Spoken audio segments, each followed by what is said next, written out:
J'ai été à l'affût de ce forum depuis environ octobre, mais je ne me suis jamais sentie comme pour discuter ou partager mon histoire jusqu'à présent.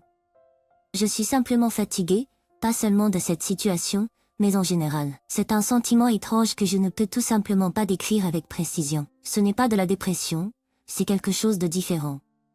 Quoi qu'il en soit, cela pourrait s'avérer assez long, du moins pour moi. Tout d'abord, je veux dire que j'ai une profonde rancœur envers ma mère. Elle a trompé mon père, ce qui est mauvais en soi, comme vous l'avez entendu à maintes reprises auparavant. Mais elle l'a complètement ruiné pendant le divorce. Je veux dire, c'est comme quelque chose sorti de ces émissions de télévision stéréotypées où la femme ruine l'homme lors d'un divorce. Eh bien, je suppose qu'elle a finalement réalisé que sa nouvelle vie n'était pas faite de tout soleil et d'arc-en-ciel, et elle a passé le reste de la vie de mon père à essayer de se réconcilier avec. Mais elle ne s'est pas enfuie avec l'autre gars et ne l'a pas ensuite largué. Elle s'est simplement sortie de ce brouillard dans lequel elle était. Mon père n'avait plus rien à donner à ce stade, littéralement. Je pense qu'il en avait juste assez de la situation, pas seulement de l'infidélité, mais de la vie en général. Il est décédé 8 ans plus tard, simplement devenu un écorché vif de son ancien moi. Il n'était pas suicidaire ou quoi que ce soit comme ça, c'est juste difficile à expliquer parce que je pense que je ressens la même chose. Je crois sincèrement qu'elle a contribué à sa perte par ses actes et les conséquences qu'il a subies à cause d'eux. Dire que j'ai été choquée par ce qui s'est passé serait un euphémisme massif. J'avais à un âge où je pouvais choisir de vivre avec l'un ou l'autre parent la plupart du temps, alors, bien sûr, j'ai choisi de vivre avec mon père. Quand j'étais à la maison de ma mère, je l'ignorais simplement jusqu'à ce qu'elle fasse une dépression nerveuse à cause de cela. Je ne lui avais pas parlé depuis environ 15 ans, jusqu'à il y a 2 ans. Je l'ai écartée de tous les événements significatifs de ma vie, tels que mon diplôme, mon mariage et même de voir ses petits-enfants. Elle a finalement pu rencontrer et voir mes petits-enfants, mais il y avait toujours une tension palpable de mon côté.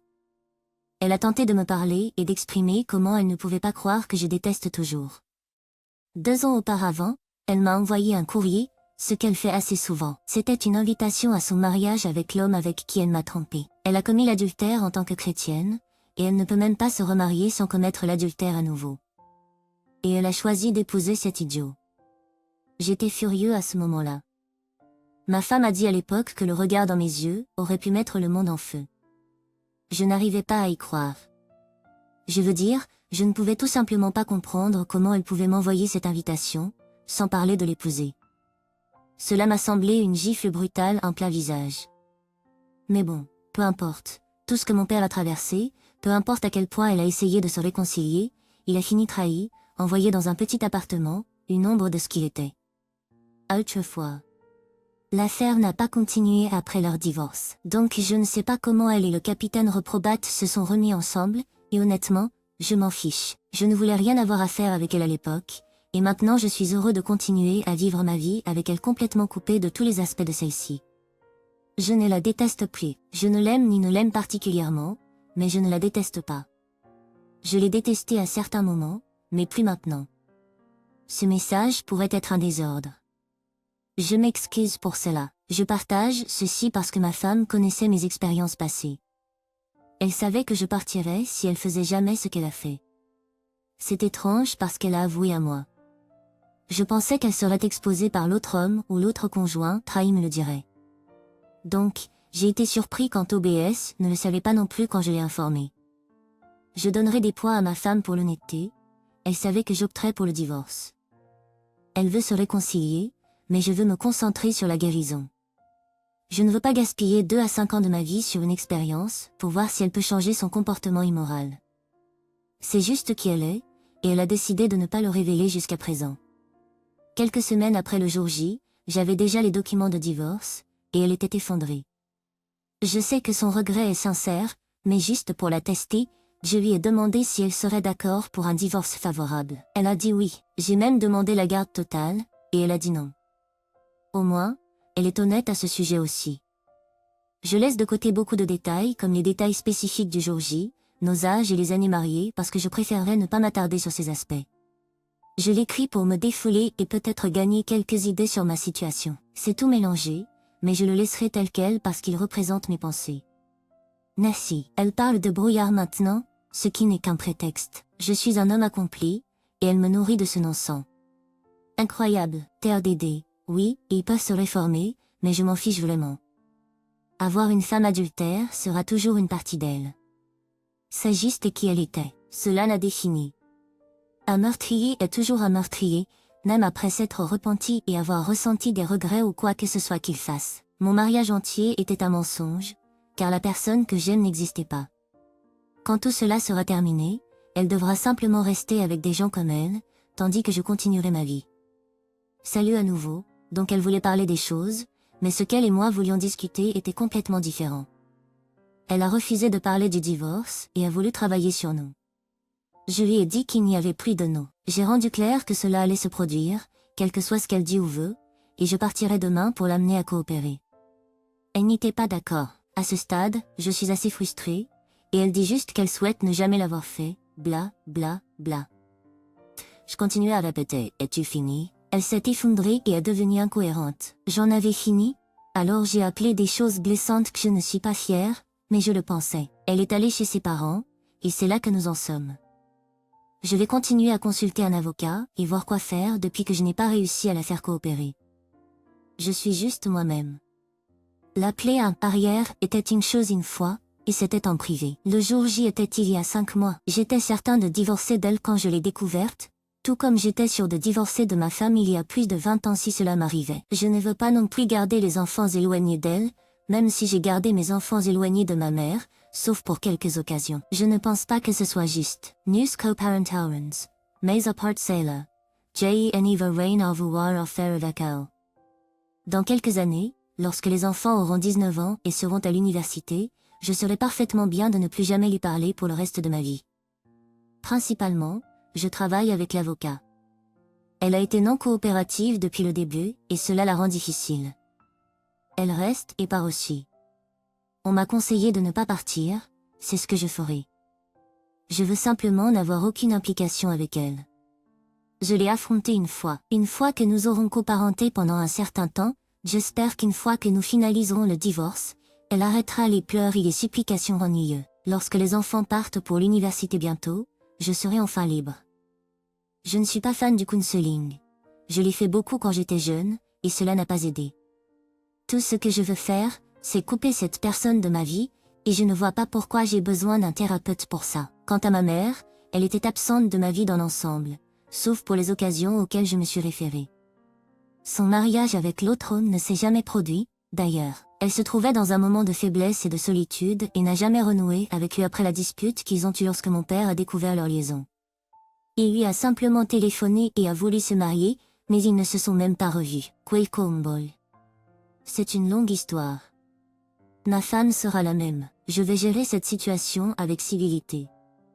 J'aimerais obtenir des conseils sur la manière d'aborder la situation, car mes enfants sont au courant de ce que leur mère a fait, et ils la détestent presque adulte. Je me demande s'il serait préférable de ne pas divulguer la raison spécifique de notre divorce. Nous sommes une famille chrétienne, et dans notre religion, l'adultère est le seul motif valable pour le divorce, avec l'ajout de la disposition selon laquelle l'adultère ne peut pas se remarier. Compte tenu de leur connaissance de la doctrine et de leur âge presque adulte, je crains qu'ils ne puissent déduire ce qui se passe si nous procédons ainsi. Je suis simplement incertain de la meilleure marche à suivre.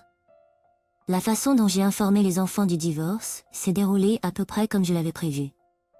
Lorsque je leur ai dit que je divorçais de leur mère en raison de son infidélité, ils se sont regardés entre elle et moi.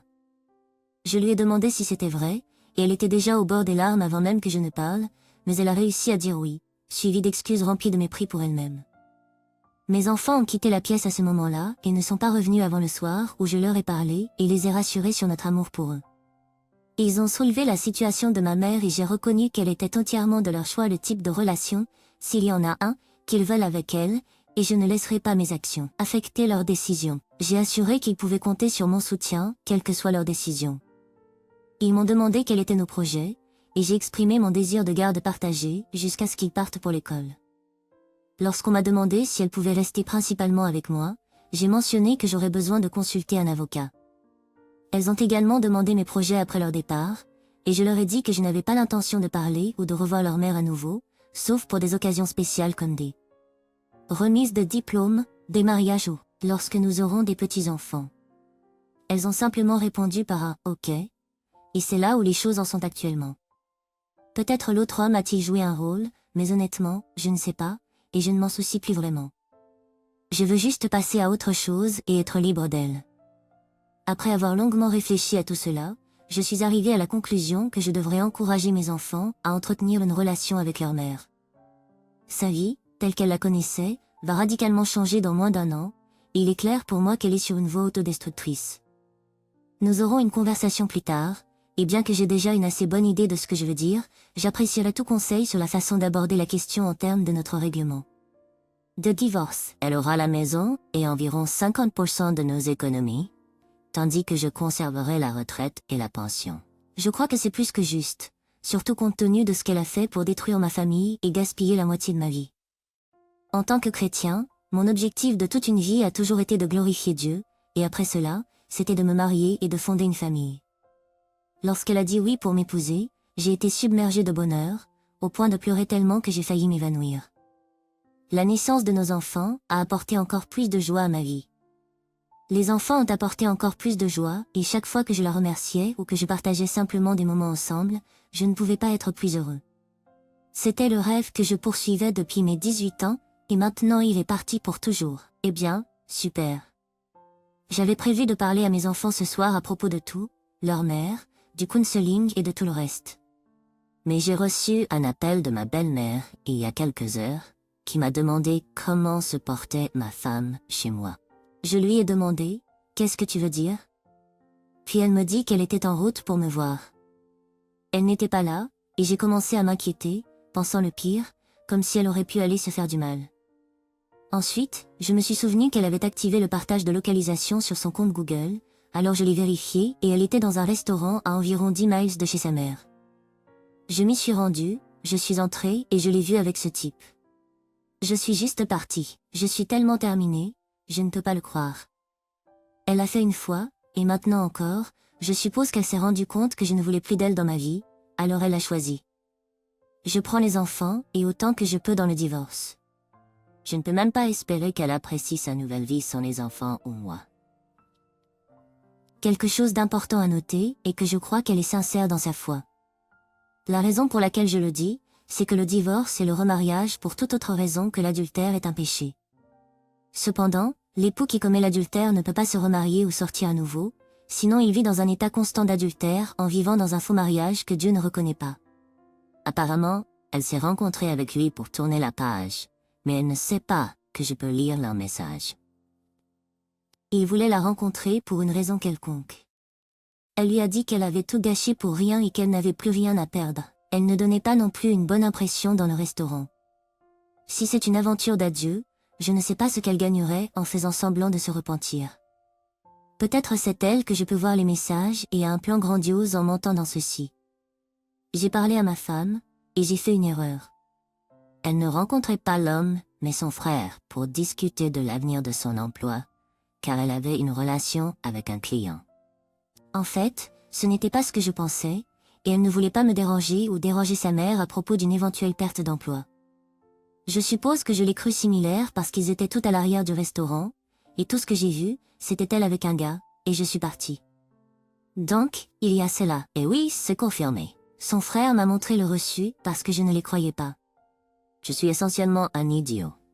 La cour a des informations sur ma situation de vie et ma relation avec ma mère enregistrée. Lorsque je vivais avec elle, je l'ignorais souvent ou je me glissais chez mon père. Finalement, elle a fait une dépression nerveuse et m'a autorisé à rester avec mon père après le décès de mon père et le règlement de sa succession parce que son testament était périmé. J'ai eu une crise émotionnelle devant le juge. J'ai exprimé à quel point je la détestais et que je croyais qu'elle avait gâché la vie de mon père et qu'il ne serait pas mort s'il n'avait pas fait ce qu'il avait fait. Je pensais qu'elle était responsable de sa mort et que je détestais profondément. Donc, l'avocat réfléchit à la façon dont cette information pourrait m'aider dans mon procès. Il peut y avoir un certain chevauchement avec ce que j'ai mentionné précédemment dans ce film, mais je voulais éclaircir ce point. J'ai eu une conversation très émotionnelle avec ma femme ce soir, et je n'entrerai pas dans tous les détails, mais un point important qui est ressorti a été de discuter de la possibilité de suivre une thérapie pour elle et les enfants, ce qu'elle a accepté. Elle a également exprimé sa volonté de subir un test polygraphique. Elle semble vraiment engagée. Elle semble vraiment engagée à sauver notre relation, mais entendre son remords et sa culpabilité peut être assez déprimant et, pour être honnête, un peu frustrant. Je ne peux m'empêcher de me demander où ses sentiments étaient quand elle me trompait et que ma vie se déroulait, surtout quand elle savait comment les actions de ma mère avaient détruit mon père d'eux. Manière similaire, situation. C'est difficile à comprendre. Je connais déjà la raison pour laquelle elle l'a fait, parce qu'elle a fait un mauvais choix, mais une thérapie est toujours nécessaire. Les points clés que je veux découvrir grâce au test du détecteur de mensonges sont s'il a avoué parce qu'il le voulait vraiment, si cela s'est produit une seule fois. Nous avons planifié le test pour mercredi. Donc je suis à la fois curieux et anxieuse concernant les résultats. On m'a conseillé de partager davantage par un thérapeute de trial en ligne que je vois avant de m'engager dans une thérapie en personne, alors me voici, partageant mes pensées et mes préoccupations.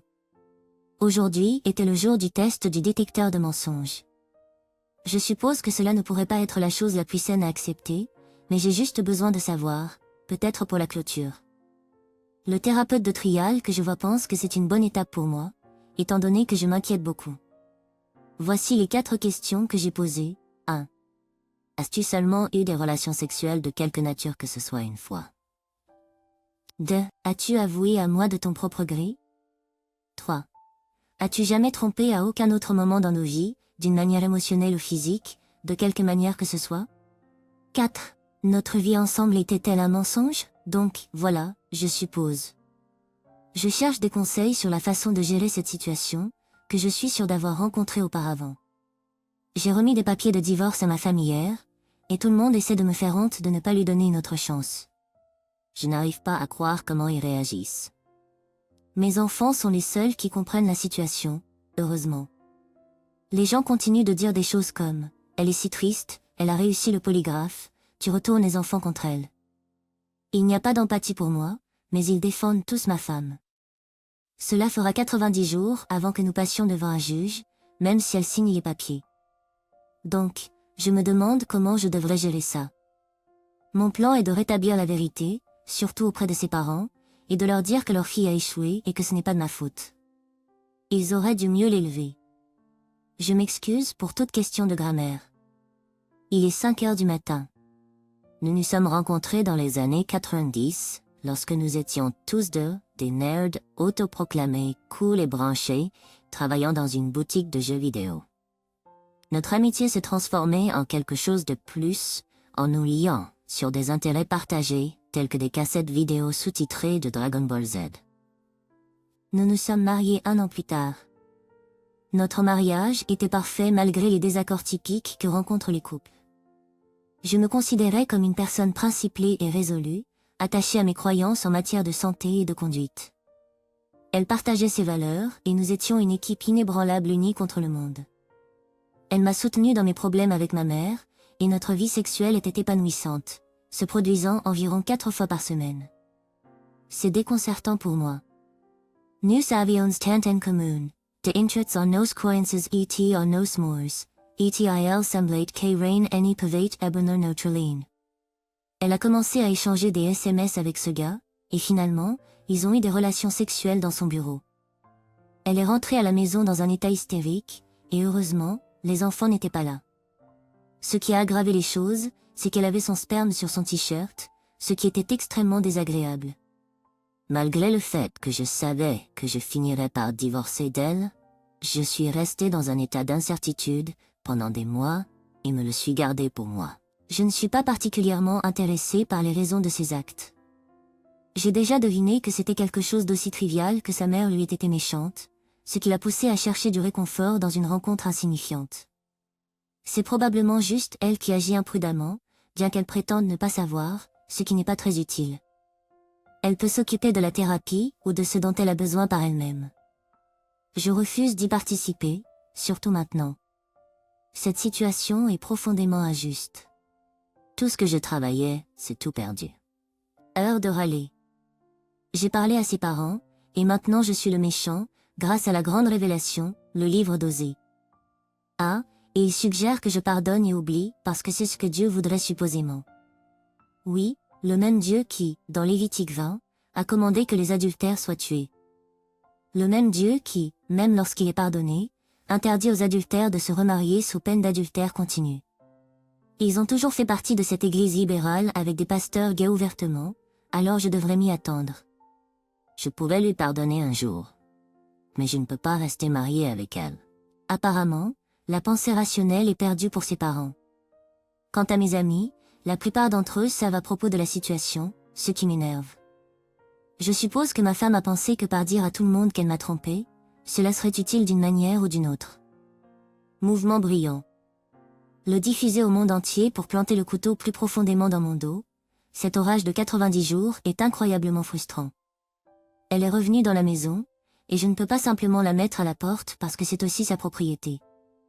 Mais je ne peux pas non plus partir car je veux garder la maison, et cela pourrait bien paraître devant le juge. Il y a seulement 6 heures, j'appréciais une soirée paisible, et maintenant, elle est là. Quelle belle nuit. Bonne nuit si je parviens à dormir. J'ai réfléchi à cela, et je dois poser la question. Qu'est-ce que je gagnerais à la laisser s'expliquer?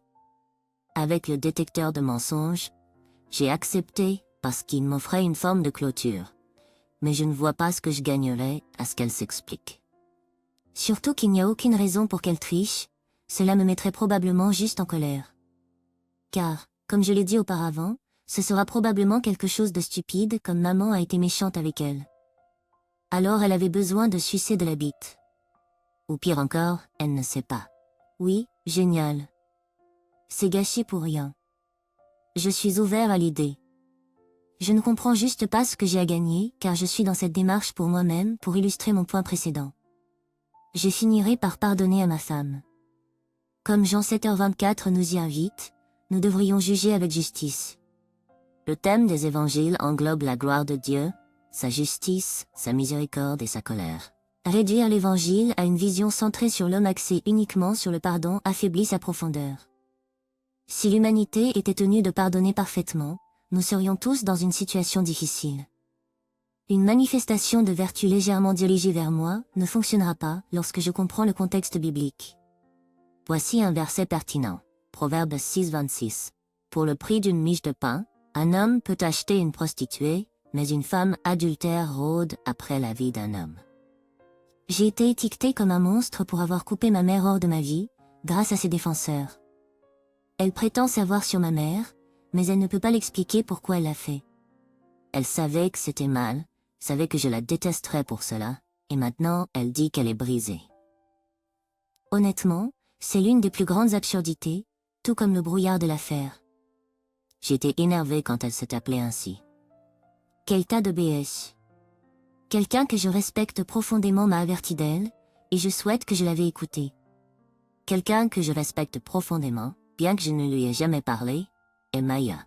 Son histoire était probablement l'une des plus tristes et des plus émouvantes que j'ai jamais lues. Elle était vraiment brisée, son voyage vers la rédemption et l'amélioration de soi, sa foi, tout a résonné. Mais ces autres femmes qui se projettent comme étant brisées. Comment pouvez-vous être si brisée quand vous êtes une mère au foyer en colère que votre mari travaille dur pour mettre vos enfants à travers l'université? Je suis tellement seule. Les enfants partent. Je suis si vieux maintenant. Maman a été si méchante avec moi. Ouais, eh bien maintenant ta mère avait raison à ton sujet. Félicitations, tu n'es qu'un idiot. C'est tout. Il n'y a pas de raison plus profonde pour 99% des tricheurs. La seule chose qui ne va pas chez toi, ce sont tes principes. Ces personnes passent des années en counseling pour essayer de comprendre pourquoi elles l'ont fait et ne le font jamais. Je me demande pourquoi. Oh, tu as besoin de te sentir bien toi-même? Oui, tout le monde en a besoin, mais parce que tu es une mauvaise personne, tu as décidé d'y parvenir de la pire des manières possibles. Bon travail. La brume, c'est quand tu réalises que tu vas perdre ton mode de vie. Quel convenient prétexte, honnêtement. Mes mauvais choix sont dus au fait que je ne pensais pas clairement. Je vais bien maintenant. Je n'arrive pas à y croire. Lol, imagine-toi acheter ça dans n'importe quelle autre situation de ta vie, mais non, dans l'hôtel, l'égaré ne sait pas ce qu'il fait. Si je n'avais pas été trompée, je l'aurais peut-être acheté aussi et pris une garantie en plus. Rang terminé, tellement énervée. Je lui ai dit d'aller en counseling, et elle a été d'accord, mais n'a rien fait. Je m'en fiche de ce qu'elle fait. Si elle essaie de se suicider pour me manipuler, soit. Ce n'est pas mon problème. J'ai aussi lu ses messages textes. Je ne pense pas que quiconque soutienne l'affaire. Au début, ils étaient en colère contre elle, mais maintenant, je suis le méchant parce que je ne lui donne pas une chance. Je lui ai déjà donné une chance. Pourquoi devrais-je le refaire? Je suppose que ces gens que j'aime n'étaient pas les plus intelligents. La logique leur échappe. Le processus de divorce avance et je l'ai entamé sans elle, nous devrons donc simplement attendre l'audience. J'ai décidé de reprendre l'ignorance à son égard.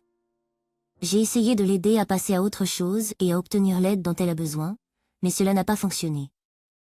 Nous sommes tous deux très tristes, et cela affecte également notre fils et notre fille. Ils sont juste en colère. C'est vraiment déchirant de voir comment ils la traitent. Lorsque je dis que je vais l'ignorer, ils font semblant qu'elle n'est pas là. J'ai essayé de leur parler et de les encourager à l'accepter, mais ils ne l'ont pas fait. Mes pensées s'emballent à toute vitesse. Je sais que je viens de dire que j'allais l'ignorer, mais je réfléchis à l'idée d'avoir une conversation avec tous et de les réunir. J'ai besoin d'aller de l'avant, mais je ressens toujours un sens de sympathie pour elle. Même si je lui ai dit plus tôt que je m'en fichais si elle essayait de se faire du mal, je m'en soucie en fait. Je me sens juste complètement perdue. Salut à nouveau. J'ai eu une situation il y a quelques jours, et je ne suis pas sûre de comment la gérer. Je suis rentrée tôt pour voir mes enfants, et ils étaient, eh bien, je ne peux vraiment pas le mettre en mots. Ce que je veux encore, j'ai une condition cardiaque génétique, et il est probable que je sois partie dans la cinquantaine de toute façon. Si je pouvais juste m'endormir et ne plus jamais me réveiller, je pense que je le ferais. Honnêtement, je pense que ma femme pourrait atteindre ses limites, et j'envisage d'appeler quelqu'un pour de l'aide. Ce que mes enfants lui ont dit était complètement hors de propos. Ils se tenaient littéralement au-dessus d'elle, hurlaient et l'insultaient. Je leur ai parlé aujourd'hui et leur ai dit qu'ils pouvaient en parler, mais ils ne peuvent pas crier sur elle ou l'insulter. Juste pour être clair, ils ne m'ont vu que méprisant ou sarcastique avec elle auparavant.